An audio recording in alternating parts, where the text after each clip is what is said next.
Hey everybody, welcome to the FN Studios. I'm John Ramdeen alongside Robin Black.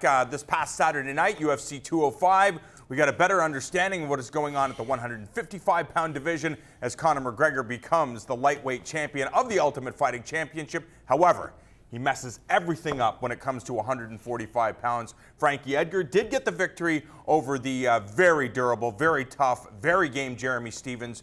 But when you're thinking about 145 pounds, what's coming to mind? Do you believe, because you think that Conor McGregor is probably going to relinquish his featherweight strap? I think he's going to hold on to it as long as humanly possible and walk around with these two, but I don't think he's going to fight at 145 again. I mean, it kills him to do that. It kills anybody who is a certain weight, because he's a 55er. He's always been a 55er who had the ability to cut weight so aggressively to reach the featherweight limit, but he's a 55er.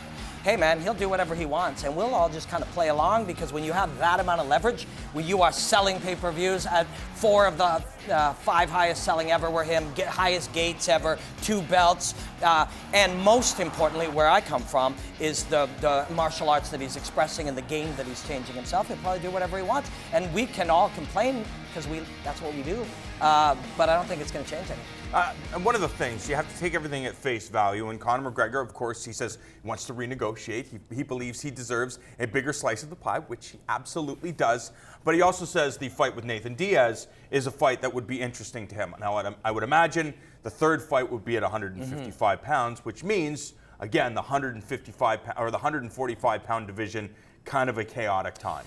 People freak out sometimes when we kind of go this way, but in taking 2 belts and holding the thing up, and we're kind of over time realizing that belts really don't mean anything. And I know that someone's having a heart attack. How can you say that? But they really don't. But it's for the casual fans, it's a mechanism to create discussion over something. And same with rankings, all of these things. These are tools that we use to talk about fighting when we don't have anything else to talk about. Conor McGregor has this belt, this piece of leather with gold on it. Yeah.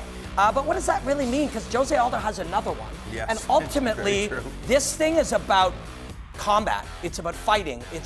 But to some people, these types of hierarchies are very important to them. That's how they like to organize their ideas. When you look at this featherweight rankings, and Conor now clearly at the top of that list, I would imagine one of the biggest matches that you can make at 145 pounds would be that rematch between Jose Aldo and Conor McGregor, based on everything that happened, based on the world press tour. Jose Aldo felt that he kind of slipped on a banana peel. You could sell that fight. But when you think about artistically, creatively, from the martial arts standpoint, there's a couple of fighters I'm sure that you would love to see face off with Conor McGregor. I would expect a rematch with Max Holloway, since he has evolved, and the former lightweight champion Anthony Pettis. Yes, love to see both of those fights. Holloway is a spectacular, spectacular fighter. He's getting better all the time. What is he, like 12 years old? Like he's like a kid, and he is unbelievably talented and has, unlimited potential that he's striving to reach. I'm super pumped, beyond pumped about Cub Swanson versus Doo Ho Choi here in Toronto. Doo Ho Choi will become one of the 3 or 4 best featherweights, maybe one of the best, maybe the best. But I feel like Cub Swanson's a little early for him. And Cub may have a lot of advantages just from seasoning and understanding and mindset, but I can't wait to see that fight. And the winner of that fight will win in a spectacular manner, because that's the nature of how these two will come together, and then they'll be 1 win away from getting a shot. What about the idea, you mentioned the experience between Doo Ho Choi and Cub Swanson.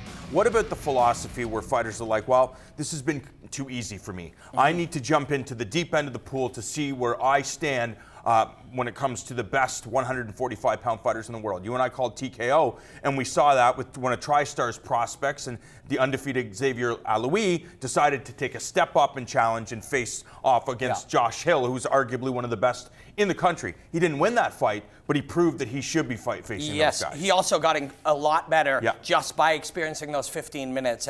And at the time, you look at some of these fights that are way up and you question them, but rarely after, unless something goes horribly wrong, afterwards, we always learn, wow, that was worthwhile for this fighter. He got so much better. Doo Ho Choi wanting to fight Cub Swanson, to me, is incredibly admirable, and that's going to be one of the great fights that's left the rest of this year. Because again, we also had the same conversation when Max Holloway decided to face off with Cub Swanson. A lot of people believe, no way, he's biting off way more than he could chew. And then after that performance, people were like, wait a second, this is the guy that will eventually be challenging for the featherweight championship. I know, yeah, and that's the way you prove it. You either get the win and prove it, or you get the loss and gain all of the knowledge by doing it. 145 pounds continues to be one of the best divisions in all of mixed martial arts.